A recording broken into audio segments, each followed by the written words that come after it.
Isn't eggs a funny thing?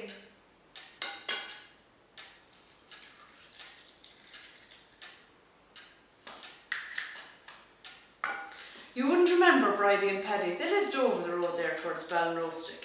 A nicer couple you wouldn't meet. They're dead now, God be good to them.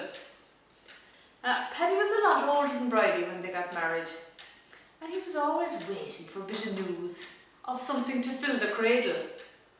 But the news never came, and they were a good few years married, and there was nothing happening. That was alright, till one day a letter came in the post. Now, how's it went now? Dear Bridie, since your father died, I'm awful lonesome around the house, and I'll be coming to live with you for a while. I won't be any trouble, I'll do a bit of housework and all the rest of it. And she went on to say when she'd be arriving. Now that was grand till Paddy came in that evening. As soon as Bridie had the tea on the table, she sat down and she said, "'Tisn't long at all there'll be another pair of legs under this table." Well, Paddy jumped 6 feet in the air. He did 3 laps around the table, and when he landed he said, "When is the big arrival?"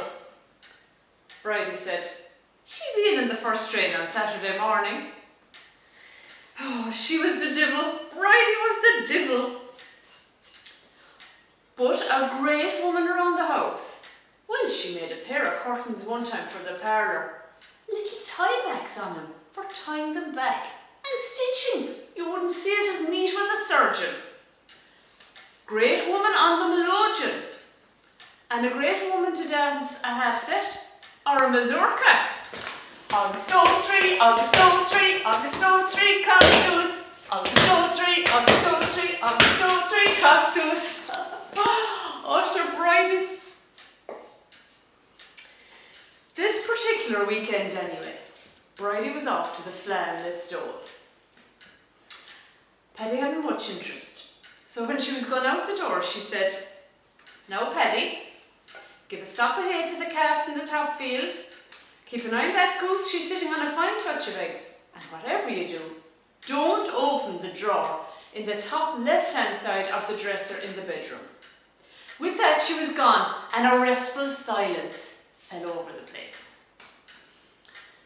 Paddy was mooching around anyway, the few jobs done, and he was overcome by the curiosity.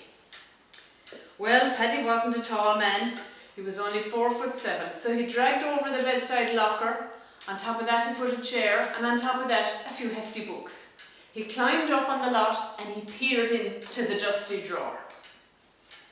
In there he found 3 eggs and £500 it was at the time.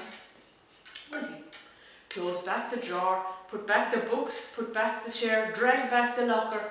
He said nothing till Bridie came home on the Monday, and as soon as she was in the door he said, "Bridie, I couldn't help myself, the curiosity got to me, I opened the drawer." And she said, "Oh Jesus, Paddy, what have you done? Didn't I tell you, stay away from that drawer?" Oh my God. What does it mean, Bridie? What does it mean with the eggs? She said, "Look, it's like this. Every time I was unfaithful to you, I put an egg into that drawer." Well, Paddy turned a pale shade of grey, and for several days he wasn't right. But by about the Thursday he came round and he said, "Sure, look, 30 years we were married, 3 times, it isn't too bad. We'll move on, we'll get over it." So he cheered up a small bit and he said to Bridie, "Bridie, what about the £500? And Bridie said, "Sure, every time I got the half dozen together I sold them."